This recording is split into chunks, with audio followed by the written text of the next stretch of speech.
Hello diamonds, ಇವತ್ತು ನಮ್ಮ ಮುಂದೆ ಇದೆ iQOO 13. ರೀಸೆಂಟ್ ಆಗಿ ಬಂದಿರೋ ಒಂದು ಫ್ಲಾಗ್ಶಿಪ್ ಲೆವೆಲ್ ನ ಫೋನ್ ಅಂತಾನೆ ಇದನ್ನ ಹೇಳ್ಬೋದು. ಯಾಕಂದ್ರೆ ಇದರಲ್ಲಿ Snapdragon 8 elite processor, industrial latest processor ನಾದ್ರೂ ಯೂಸ್ ಮಾಡಿದ್ರೆ, ಮತ್ತೆ ಇದರಲ್ಲಿ 6000 mAh ನ ಬ್ಯಾಟರಿ ಯೂಸ್ ಮಾಡಿದ್ರೆ, ಮತ್ತೆ LPDDR5X ನ ರ್ಯಾಮ್ ಆದ್ರೆ ಯೂಸ್ ಮಾಡಿದ್ರೆ, ಮತ್ತೆ UFS 4.1 ನ ಸ್ಟೋರೇಜ್ ನ ಯೂಸ್ ಮಾಡಿದ್ರು ಹೈ ಪರ್ಫಾರ್ಮೆನ್ಸ್ ಹೊಂದಿರುವಂತ ಫೋನ್ ಇದಾಗಿದ್ದು. ಇದ್ರ ಆಂಟಿಟ್ಯೂ ಸ್ಕೋರ್ ನೋಡ್ಕೊಂಡ್ರೆ ನಮಗೆ 2.8 ಮಿಲಿಯನ್ ಆಂಟಿಟ್ಯೂ ಸ್ಕೋರ್ ಆದ್ರೂ ನೋಡೋಕೆ ಸಿಗ್ತಾ ಇದೆ. ಸೊ ಇಷ್ಟು ಪವರ್ಫುಲ್ ಸ್ಪೆಸಿಫಿಕೇಶನ್ ಅಂದ್ರೆ ಹಾರ್ಡ್ವೇರ್ ಸ್ಪೆಸಿಫಿಕೇಶನ್ ಪ್ಯಾಕ್ ಮಾಡಿರುವಂತ ಈ ಫೋನ್ ಅಲ್ಲಿ ಬೇರೆ ಇನ್ನೇನೆಲ್ಲ ಫ್ಯೂಚರ್ ಇದೆ, ಮತ್ತೆ ಇದರ ಬಿಲ್ಡ್ ಆಗಿದೆ, ಮತ್ತೆ ಇದರ ಡಿಸೈನ್ ಯಾವ ರೀತಿ ಇದೆ, ಇದರ ಕ್ಯಾಮ್ರಾಗಳ ಬಗ್ಗೆ ಎಲ್ಲ ಕಂಪ್ಲೀಟ್ ಡೀಟೇಲ್ಸ್ ಆದ್ರೆ ವಿಡಿಯೋದಲ್ಲಿ ನೋಡೋಣ. ಫಸ್ಟ್ ಬಾಕ್ಸ್ ಒಳಗಡೆ ನೋಡ್ಕೊಂಡ್ರೆ ನಮಗೆ ಬಾಕ್ಸ್ ಒಳಗಡೆ ಒಂದು ಫೋನ್, ಒಂದು 120 ವ್ಯಾಟ್ ನ ಚಾರ್ಜಿಂಗ್ ಅಡಾಪ್ಟರ್ ಆದ್ರೂ ನೋಡೋದಕ್ಕೆ ಸಿಗುತ್ತೆ, ಮತ್ತೆ type C to type C cable ನೋಡೋದಕ್ಕೆ ಸಿಗುತ್ತೆ. ಒಂದು BMW ಜೊತೆ ಕೊಲಾಬ್ರೇಟ್ ಆಗಿರುವಂತ ಕಾರ್ಡ್ ಇದೆ. ಇದರಲ್ಲಿ ಸಿಮ್ ಇಜೆಕ್ಷನ್ ಟೂಲ್ ಕೂಡ ಕೊಟ್ಟಿದ್ದಾರೆ. ಸೊ ಮತ್ತೆ ಇದರ ಡಿಸ್ಪ್ಲೇ ನೋಡ್ಕೊಳ್ಳೋದಾದ್ರೆ 1 ಬಿಲಿಯನ್ ಕಲರ್ಸ್ ನ ಸಪೋರ್ಟ್ ಮಾಡುವಂತ LTPO AMOLED ಡಿಸ್ಪ್ಲೇ ಆದ್ರೆ ಇದರಲ್ಲಿ ಯೂಸ್ ಮಾಡಿದ್ರೆ 144 Hz ನ ರಿಫ್ರೆಶ್ ರೇಟ್ ಕೂಡ ಇದು ಸಪೋರ್ಟ್ ಮಾಡುತ್ತೆ. ಮತ್ತೆ HDR10+ ನ ಸಪೋರ್ಟ್ ಇದು ಹೊಂದಿದ್ದು. ನೀವು ನೆಟ್ಫ್ಲಿಕ್ಸ್ ಅಲ್ಲಿ ಏನಾದ್ರು ನೋಡ್ಬೇಕಂದ್ರೆ ಇದರಲ್ಲಿ HDR10+ ನ ಸಪೋರ್ಟ್ ಕೂಡ ನೋಡೋದಕ್ಕೆ ಸಿಗುತ್ತೆ. ಇದರಲ್ಲಿ 1800 ನಿಟ್ಸ್ ಹೈ ಬ್ರೈಟ್ನೆಸ್ ಆದ್ರೆ ಇದು ಹೊಂದಿದ್ದು. ಪೀಕ್ ನಿಟ್ಸ್ ಬಂದ್ಬಿಟ್ಟು 4500 ಆದ್ರೆ ಇರುತ್ತೆ. ಸೊ 6.82 ಇಂಚಸ್ ನ ಡಿಸ್ಪ್ಲೇ ಇದ್ರಲ್ಲಿ ನೋಡೋದಕ್ಕೆ ಸಿಗ್ತಾ ಇದ್ದು. ಡಿಸ್ಪ್ಲೇ ಬಂದ್ಬಿಟ್ಟು ಯಾವ್ದೇ ರೀತಿ ಕರ್ವ್ ಅಲ್ಲಿ ಏನು ಕೊಟ್ಟಿಲ್ಲ, ಫ್ಲಾಟ್ ಡಿಸ್ಪ್ಲೇ ಆದ್ರೆ ಕೊಟ್ಟಿದ್ದಾರೆ. ಸೊ ಒಂದು ಒಳ್ಳೆ ವಿಚಾರ. ಬೆಜಲ್ಸ್ ನೋಡ್ಕೊಂಡ್ರೆ ತುಂಬಾ ಕಮ್ಮಿ ಬೆಜಲ್ಸ್ ಇದರಲ್ಲಿ ನಮ್ಗೆ ನೋಡೋದಕ್ಕೆ ಸಿಗುತ್ತೆ. ಯೂಟ್ಯೂಬ್ ಅಲ್ಲಿ ನೀವೇನಾದ್ರೂ ಕಂಟೆಂಟ್ ನೋಡ್ಬೇಕಂದ್ರೆ ನೀವು ಈಸಿಯಾಗಿ ಇದರಲ್ಲಿ 8K ರೆಸೊಲ್ಯೂಷನ್ ಅಲ್ಲಾದ್ರೆ ಪ್ಲೇ ಮಾಡಿ ನೋಡಬಹುದು. ಡಿಸ್ಪ್ಲೇ ಮೇಲೆ ಯಾವುದೇ ರೀತಿಯಾದಂತಹ ಗೊರಿಲ್ಲಾ ಗ್ಲಾಸ್ ನ ಯೂಸ್ ಮಾಡಿಲ್ಲ. ಸ್ಕಾಟ್ ಎಕ್ಸಾಷನ್ ಆಲ್ಫಾ ಅಂದ್ಬಿಟ್ಟು ಒಂದು ಪ್ರೊಟೆಕ್ಷನ್ ಆದ್ರೆ ಇವ್ರು ಮೆನ್ಷನ್ ಮಾಡಿದ್ದಾರೆ. ಬಟ್ ಇದು ಸ್ವಲ್ಪ ಹೆವಿ ಪ್ರೊಟೆಕ್ಷನ್ ಕೊಟ್ಟಿರುತ್ತೆ ಅಂತ ಹೇಳ್ಬೋದು. ಬಟ್ ಆದ್ರೆ ಡ್ರಾಪ್ ನೆಲ್ಲ ಇದು ಸರ್ವೈವ್ ಮಾಡೋದಿಲ್ಲ. ಡ್ರಾಪ್ ಅಂದ್ರೆ ಡಿಸ್ಪ್ಲೇ ಸರ್ವೈವ್ ಮಾಡುತ್ತೆ. ಇದರಲ್ಲಿ ಸುಮಾರು ರೀತಿಯಾದಂತಹ ಸೆನ್ಸರ್ಸ್ ಕೊಟ್ಟಿದ್ದು. ಡ್ರಾಪ್ ನೆಲ್ಲ ಈ ಸೆನ್ಸರ್ ಗಳು ಸ್ವಲ್ಪ ಶೇಕ್ ಆದ್ರೆ ಈ ಸ್ನ್ಯಾಪ್ ಡ್ರ್ಯಾಗನ್ ಚಿಪ್ ಬಂದ್ಬಿಟ್ಟು ನಮಗೆ 3 nm ಟೆಕ್ನಾಲಜಿಯೊಂದಿಗೆ ಬಿಲ್ಡ್ ಆಗಿರುವಂತಹ ಪ್ರೊಸೆಸರ್ ಆಗಿದ್ದು ತುಂಬಾ ಲೋ ಪವರ್ ಆದ್ರೆ ಕನ್ಸಪ್ಷನ್ ಮಾಡುತ್ತೆ. ಮತ್ತೆ ಇದರಲ್ಲಿ ನಾವು ಗೇಮಿಂಗ್ಸ್ ಏನಾದ್ರು ಮಾಡ್ಬೇಕಂದ್ರೆ ಹೈ ಸೆಟ್ಟಿಂಗ್ಸ್ ಅಲ್ಲಿ ಇದ್ರಲ್ಲಿ ಆರಾಮಾಗಿ ಆದ್ರೆ ಗೇಮಿಂಗ್ ಮಾಡಬಹುದು. ಇದನ್ನ ಇನ್ನೂ ಸ್ವಲ್ಪ ಎನ್ಹಾನ್ಸ್ ಮಾಡೋದಕ್ಕೆ ಇದರಲ್ಲಿ Q2 ಚಿಪ್ ನಾದ್ರೆ ಕೊಟ್ಟಿದ್ರೆ. Q2 ಚಿಪ್ ಏನ್ ಮಾಡುತ್ತೆ ಅಂದ್ರೆ ನಮ್ಮ ಪವರ್ ಎಫಿಷಿಯನ್ಸಿನು ಮ್ಯಾನೇಜ್ ಮಾಡುತ್ತೆ. ನಿಮ್ಗೆ ಬ್ಯಾಟರಿಯಿಂದ ಡೈರೆಕ್ಟ್ ಆಗಿ ಪವರ್ ಕನ್ಸ್ಯೂಮ್ ಆಗ್ತಾ ಇರುತ್ತಲ್ಲ, ಸೊ ಇದನ್ನ ಈ Q2 ಚಿಪ್ ಸ್ವಲ್ಪ ಲೆವೆಲ್ ಗೆ ಮ್ಯಾನೇಜ್ ಮಾಡ್ಕೊಂಡು ನೀವು ಚಾರ್ಜ್ ಹಾಕಿದಾಗ, ಚಾರ್ಜ್ ಆಗ್ತಾ ಇದ್ದಾಗ, ಸೊ ಎರಡು ಟೈಮ್ ಅಲ್ಲಿ ಇದು ಒಂದು ಲೆವೆಲ್ ಗೆ ಸ್ಟೇಬಲ್ ಆಗಿ ಬ್ಯಾಟರಿ ಆಪ್ಟಿಮೈಸೇಷನ್ ಮಾಡಿ ನಿಮ್ಗೆ ಹೀಟ್ ನಾದ್ರೆ ಡಿಸ್ಟ್ರಿಬ್ಯೂಟ್ ಮಾಡುತ್ತೆ. ಅದಲ್ದೇನೆ ಇದರಲ್ಲಿ ವೇಪರ್ ಕೂಲಿಂಗ್ ಚೇಂಬರ್ ಸಹ ಕೊಟ್ಟಿದ್ದಾರೆ. ಇದರಿಂದ ಏನಾಗುತ್ತೆ ಅಂದ್ರೆ ಹೀಟ್ ಇದ್ರ ಸಹಾಯದಿಂದೇನು ಈಕ್ವಲ್ ಆಗಿ ಬಾಡಿ ಪೂರ್ತಿ ಡಿಸ್ಟ್ರಿಬ್ಯೂಟ್ ಆದ್ರೆ ಆಗುತ್ತೆ. ಇದರಿಂದ ನಮ್ಗೆ ಜಾಸ್ತಿ ಹೀಟ್ ಕೂಡ ಫೀಲ್ ಆಗೋದಿಲ್ಲ. ಬಾಕ್ಸ್ ಒಳಗಡೆ ಒಂದು ಟ್ರಾನ್ಸ್ಪರೆಂಟ್ ಕೇಸ್ ಕೂಡ ನೋಡೋದಕ್ಕೆ ಸಿಗುತ್ತೆ. iQOO 12 ಮತ್ತೆ iQOO 13 ಎರಡನ್ನು ಪಕ್ಕದಲ್ಲಿ ಇಟ್ಟು ನೋಡ್ಕೊಂಡ್ರೆ ನಮ್ಗೆ iQOO 12 iQOO 13 ಆಲ್ಮೋಸ್ಟ್ ಸಿಮಿಲರ್ ಆದ್ರೆ ನೋಡೋದಕ್ಕೆ ಸಿಗುತ್ತೆ. ಸ್ವಲ್ಪ ಇದರಲ್ಲಿ ಕ್ಯಾಮ್ರಾ ಸುತ್ತ ಒಂದು ರಿಂಗ್ ಆದ್ರೆ ಕೊಟ್ಟಿದ್ದಾರೆ. ಇದು ಬಂದ್ಬಿಟ್ಟು RGB ಕಲರ್ಸ್ ನ ಹೊಂದಿರುವಂತ ಹೇಲೋ ಡಿಸೈನ್ ಒಂದಿಗೆ ಕೊಟ್ಟಿರ್ತಾರೆ.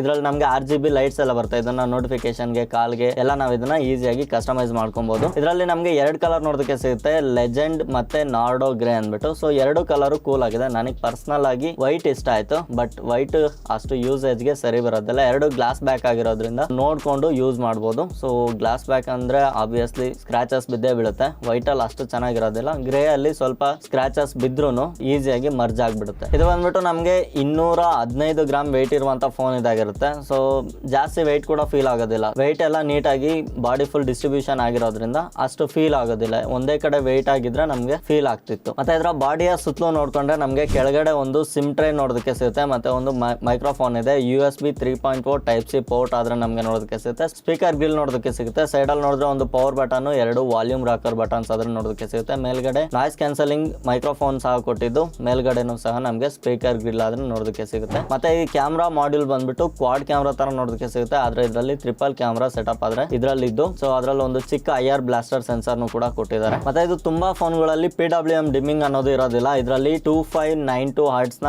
PWM ಡಿಮ್ಮಿಂಗ್ ಕೂಡ ಕೊಟ್ಟಿದ್ದಾರೆ. PWM ಡಿಮ್ಮಿಂಗ್ ಅಂದ್ರೆ ಅದು ನಮ್ಗೆ ನಾರ್ಮಲ್ ಆಗಿ ಗೊತ್ತಾಗಲ್ಲ. ನಾನು ಅದ್ರ ಬಗ್ಗೆ ಸಪರೇಟ್ ಒಂದು ವಿಡಿಯೋದಲ್ಲಿ ತಿಳಿಸಿದ್ದೀನಿ, ನೀವು ಅದನ್ನ ಚೆಕ್ ಮಾಡಬಹುದು. ಇದರಲ್ಲಿ 12GB RAM, 256GB ಸ್ಟೋರೇಜ್ ನೋಡೋದಕ್ಕೆ ಸಿಗುತ್ತೆ. ಮತ್ತೆ 512GB 16GB RAM ನ ವೇರಿಯಂಟ್ ಕೂಡ ನಮ್ಗೆ ಇದರಲ್ಲಿ ನೋಡೋದಕ್ಕೆ ಸಿಗ್ತಾ ಇದೆ. ಮತ್ತೆ ಇದರಲ್ಲಿ ನಮ್ಮ 2 ಸ್ಟೋರೇಜ್ ವೇರಿಯಂಟ್ ಅಲ್ಲೂ UFS 4.1 ಆದ್ರೆ ಯೂಸ್ ಮಾಡಿದ್ರೆ 6000 mAh ಬ್ಯಾಟರಿ ಅಂದ್ರೆ ನಿಮ್ಗೆ ಆಬ್ವಿಯಸ್ಲಿ 120 ವ್ಯಾಟ್ ನ ವೈರ್ ಚಾರ್ಜಿಂಗ್ ಸಪೋರ್ಟ್ ಕೂಡ ನೋಡೋದಕ್ಕೆ ಸಿಗುತ್ತೆ. ಸೊ ಇದನ್ನ ನೀವು ಈಸಿಯಾಗಿ ಆಲ್ಮೋಸ್ಟ್ 1 ದಿನ ಆದ್ರೆ ಯೂಸ್ ಮಾಡಬಹುದು. ಡೇ ಟು ಡೇ ಲೈಫ್ ಅಲ್ಲಿ ಇದು 2 ದಿನ ಕೂಡ ಬರುವಂತದ್ದು. ನೀವೇನಾದ್ರೂ ಹೆವಿ ಗೇಮಿಂಗ್, ಹೆವಿ ಪರ್ಫಾರ್ಮೆನ್ಸ್ ನ ಹೊಂದಿರುವಂತ ಸ್ವಲ್ಪ ವರ್ಕ್ಸ್ ನ ಮಾಡಿದ್ರೆ, ಇಲ್ಲ ವಿಡಿಯೋ ಶೂಟ್ ಈ ರೀತಿ ಮಾಡಿದ್ರೆ ನಿಮ್ಗೆ 24 ಅವರ್ಸ್ ಅಂತೂ ಖಂಡಿತ ಇದು ಬರುವಂತ ಫೋನ್ ಇದಾಗಿರುತ್ತೆ. ಆಂಟಿಟ್ಯೂ ಸ್ಕೋರ್ ನಾನು ಫಸ್ಟ್ ಹೇಳ್ದಂಗೆ 28 ಲಕ್ಷ ಸಮಥಿಂಗ್ ಆದ್ರೆ ಬರುತ್ತೆ. ಇದು ಎಲ್ಲ ಟೈಮ್ ಅಲ್ಲ. ಇದರಲ್ಲಿ ನಮ್ಗೆ ಸ್ವಲ್ಪ ಟಾಸ್ಕ್ ಗಳಲ್ಲಿ ಈ ಲೆವೆಲ್ ನ ಪರ್ಫಾರ್ಮೆನ್ಸ್ ಆದ್ರೆ ಅಚೀವ್ ಮಾಡುತ್ತೆ. ಸೊ ಆಂಟಿಟ್ಯೂ ಸ್ಕೋರ್ ನ ಪಕ್ಕಕ್ಕಿಟ್ರೆ ಇದರ ಗೇಮಿಂಗ್ ಟೆಸ್ಟ್ ನ ಮಾಡ್ಬೇಕಾದ್ರೆ ಗೇಮಿಂಗ್ ಅಲ್ಲಿ ಮಾತ್ರ ನೆಕ್ಸ್ಟ್ ಲೆವೆಲ್ ಎಕ್ಸ್ಪೀರಿಯನ್ಸ್ ಅಂತ ಅನ್ಬೋದು. ಸ್ವಲ್ಪ ಸ್ಮೂತ್ ಆಗಿ ವರ್ಕ್ ಆಗುತ್ತೆ. ಇದರಲ್ಲಿ ಜಂಕ್ಷನ್ ಇಂಪ್ಯಾಕ್ಟ್ ಅಂತ ಹೈ ಎಂಡ್ ಗೇಮ್ಸ್ ಗಳನ್ನು ಕೂಡ ಬಟ್ರಿ ಸ್ಮೂತ್ ಆಗಿ ಆಡ್ಬೋದು. ಸೊ ಜಂಕ್ಷನ್ ಇಂಪ್ಯಾಕ್ಟ್ ಎಲ್ಲ ಆಲ್ಮೋಸ್ಟ್ 42 FPS ಅಲ್ಲಾದ್ರೆ ಈಸಿಯಾಗಿ ಪ್ಲೇ ಮಾಡುತ್ತೆ. ಇದ್ರಲ್ಲಿ ನಾನು ಫಸ್ಟ್ ಹೇಳ್ದಂಗೆ Q2 ಚಿಪ್ ಅಂತ ಹೇಳಿದ್ನಲ್ಲ, ಸೊ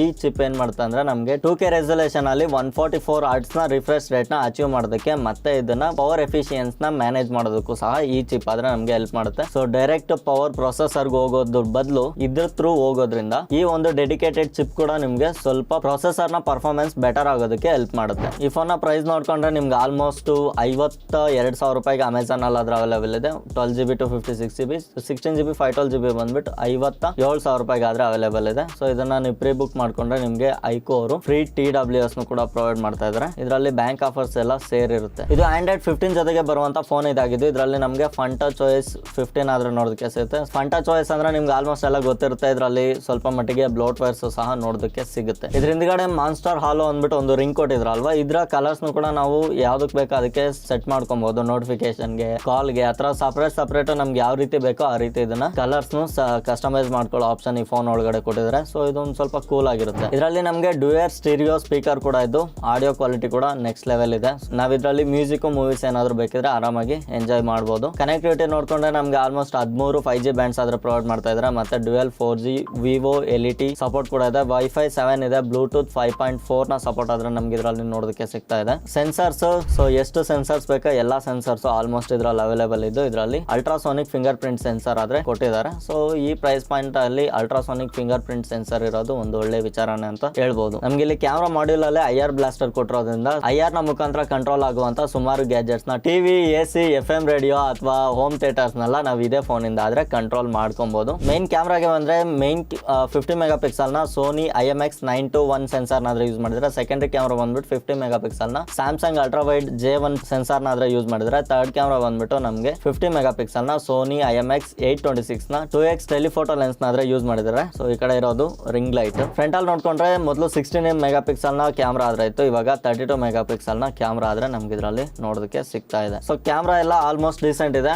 8K 30 FPS ವರೆಗೂ ಇದರಲ್ಲಿ ವಿಡಿಯೋನಾದ್ರೆ ರೆಕಾರ್ಡ್ ಮಾಡಬಹುದು. ಮತ್ತೆ ಎಲ್ಲಾ ಕ್ಯಾಮ್ರಾ ಸೆನ್ಸರ್ ಗಳಿಂದನೂ ಫ್ರಂಟ್ ಆಗಿರ್ಬೋದು, ಬ್ಯಾಕ್ ಆಗಿರ್ಬೋದು 4K 60 FPS ವರೆಗೂನಾದ್ರೆ ವಿಡಿಯೋ ಇದರಲ್ಲಿ ರೆಕಾರ್ಡ್ ಮಾಡಬಹುದಾಗಿದೆ. ಮತ್ತೆ ಇದರಲ್ಲಿ ಪೋರ್ಟ್ರೇಟ್ ಮೋಡ್ ಸಹ ಅವೈಲೇಬಲ್ ಇದ್ದು, ಇದರಲ್ಲಿ ಇನ್ನೂ ಸುಮಾರು ಮೋಡ್ಸ್ ಆದ್ರೆ ಅವೈಲೇಬಲ್ ಇದೆ. ಸೊ ಇದನ್ನೆಲ್ಲ ನೀವು ಟ್ರೈ ಮಾಡಬಹುದು. ಇದೆಲ್ಲ ಅಷ್ಟು ಇಂಪಾರ್ಟೆಂಟ್ ಅಲ್ಲ. ನೀವೇನಾದ್ರೂ ಫೋಟೋಗ್ರಫಿ ಮೇಲೆ ಪ್ಯಾಷನೇಟ್ ಆಗಿದ್ರೆ ಈ ಎಲ್ಲ ಮೋಡ್ಸ್ ನೀವು ಟ್ರೈ ಮಾಡಬಹುದು. 100mm ವರೆಗೂ ಇದರಲ್ಲಿ ಪೋರ್ಟ್ರೇಟ್ ಶಾರ್ಟ್ಸ್ ಆದ್ರೆ ಬರ್ತಾ. ಇದರಲ್ಲಿ IP68 ಮತ್ತೆ IP69 ಎರಡು ರೇಟಿಂಗ್ ಇದು ಹೊಂದಿದ್ದು. IP68 ರೀತಿನೂ ವರ್ಕ್ ಆಗುತ್ತೆ, IP69 ತರನೂ ವರ್ಕ್ ಆಗುತ್ತೆ. ಈ ಫೋನ್ ನ ಕಂಪ್ಲೀಟ್ ಓವರ್ ಲುಕ್ ಆದ್ರೆ ನಮ್ಗೆ ಈ ರೀತಿ ಇದ್ದು. ಸೊ ಪರ್ಫಾರ್ಮೆನ್ಸ್ ನ ಲೆಕ್ಕದಲ್ಲಿ ನೋಡ್ಕೊಂಡ್ರೆ ಇದು ಒಂದು ಒಳ್ಳೆ ಫೋನ್ ಅಂತ ಹೇಳ್ಬೋದು. ಸೊ ಹೀಟಿಂಗ್ ನ ವಿಷಯದಲ್ಲಿ ನೋಡ್ಕೊಂಡ್ರೆ ಒಂದು ಅಷ್ಟೇನ್ ಜಾಸ್ತಿ ಹೀಟ್ ಆಗೋದಿಲ್ಲ ಅಂತಾನು ಹೇಳ್ಬೋದು. ಫ್ರಂಟ್ ಬ್ಯಾಕ್ ಎಲ್ಲ ಕಂಪ್ಲೀಟ್ ಗ್ಲಾಸ್ ಇರೋದ್ರಿಂದ ಒಂಚೂರು ಪ್ರೊಟೆಕ್ಷನ್ ಆಗಿ ನೀವು ಇದನ್ನ ಯೂಸ್ ಮಾಡಬಹುದು. ಬಾಡಿ ಬಗ್ಗೆ ಹೇಳಿಲ್ವಲ್ಲ, ಬಾಡಿಗೆ ನಮಗೆ ಕಂಪ್ಲೀಟ್ ಒಂದು ಮೆಟಲ್ ಫ್ರೇಮ್ ಇದಾಗಿರುತ್ತೆ. ಸೊ ಈ ಪ್ರೈಸ್ ಪಾಯಿಂಟ್ ಗೆ ಮೆಟಲ್ ಫ್ರೇಮ್ ಇಲ್ಲ ಅಂದ್ರೆ ಸರಿ ಬರೋದಿಲ್ಲ. ಮತ್ತೆ ಇದರಲ್ಲಿ ನಮಗೆ ಆಂಡ್ರಾಯ್ಡ್ 15 ನೋಡೋದಕ್ಕೆ ಸಿಗ್ತಾ ಇರೋದ್ರಿಂದ ಫೀಚರ್ಸ್, ಕೆಲವೊಂದು ಫೀಚರ್ಸ್ ನಮ್ಗೆ ಇದ್ರಲ್ಲಿ ನೋಡೋದಕ್ಕೆ ಸಿಗುತ್ತೆ. ಸರ್ಕಲ್ ಟು ಸರ್ಚ್ ಆಗಿರ್ಬೋದು ಅಥವಾ ನಮಗೆ ಕಾಲ್ ಟ್ರಾನ್ಸ್ಲೇಟ್ ಆಪ್ಷನ್ ಆಗಿರ್ಬೋದು. ಸೊ ಇದೆಲ್ಲ ನಮಗೆ ಈಸಿಯಾಗಿ ಇದರಲ್ಲಿ ಆಕ್ಸೆಸ್ ಮಾಡಬಹುದು. ಇದರಲ್ಲಿ ಫನ್ ಟಚ್ OS 15 ಇರೋ ಕಾರಣದಿಂದ ಇದರಲ್ಲಿ 4 ಇಯರ್ಸ್ ಆಂಡ್ರಾಯ್ಡ್ ಅಪ್ಡೇಟ್ ಮತ್ತೆ 5 ಇಯರ್ಸ್ ನ ಸೆಕ್ಯೂರಿಟಿ ಪ್ಯಾಚ್ ಅಪ್ಡೇಟ್ ಆದ್ರೆ ನಮ್ಗೆ ಇದ್ರಲ್ಲಿ ಪ್ರೊವೈಡ್ ಮಾಡ್ತಾ ಇದ್ದಾರೆ. ಸೊ ಇದು ಬಿಟ್ರೆ ಇದರಲ್ಲಿ ಜಾಸ್ತಿ ಓವರ್ ಆಗಿ ಹೈಪ್ ಕೊಡುವಂತ ಫೀಚರ್ ಅಂತ ಏನೇನು ಇಲ್ಲ. ಯಾಕಂದ್ರೆ ಇದು ಇರೋ ಪ್ರೈಸ್ ಪಾಯಿಂಟ್ ಗೆ ಮಿನಿಮಮ್ ಇವ್ರು ಪ್ರೊವೈಡ್ ಮಾಡಬೇಕಾಗಿರೋ ಪ್ರತಿಯೊಂದು ಡೀಟೇಲ್ಸ್ ನು, ಪ್ರತಿಯೊಂದು ಹಾರ್ಡ್ವೇರ್ ನು, ಪ್ರತಿಯೊಂದು ಫೀಚರ್ ನು ಪ್ರೊವೈಡ್ ಮಾಡ್ತಾ ಇದ್ದಾರೆ ಅಂತ ಹೇಳ್ಬೋದು. ಸೊ ಇಷ್ಟು ಹೇಳ್ತಾ ನನ್ನ 2 ಮಾತುಗಳನ್ನ ಮುಗಿಸ್ತಾ ಇದ್ದೀನಿ. ಇದೇ ರೀತಿ ಇನ್ನಷ್ಟು ವಿಡಿಯೋಸ್ಗಳಿಗೋಸ್ಕರ ನಮ್ಮ ಚಾನಲ್ಗೆ ಸಬ್ಸ್ಕ್ರೈಬ್ ಆಗಿರಿ. ಈ ವಿಡಿಯೋ ಇಷ್ಟ ಆಗಿದ್ರೆ ಒಂದು ಲೈಕ್ ಕೊಡ್ಕೊಂಡಿರಿ. ನೆಕ್ಸ್ಟ್ ವಿಡಿಯೋದಲ್ಲಿ ಸಿಗೋಣ. ಅಲ್ಲಿವರೆಗೂ ಟೇಕ್ ಕೇರ್, ಬೈ.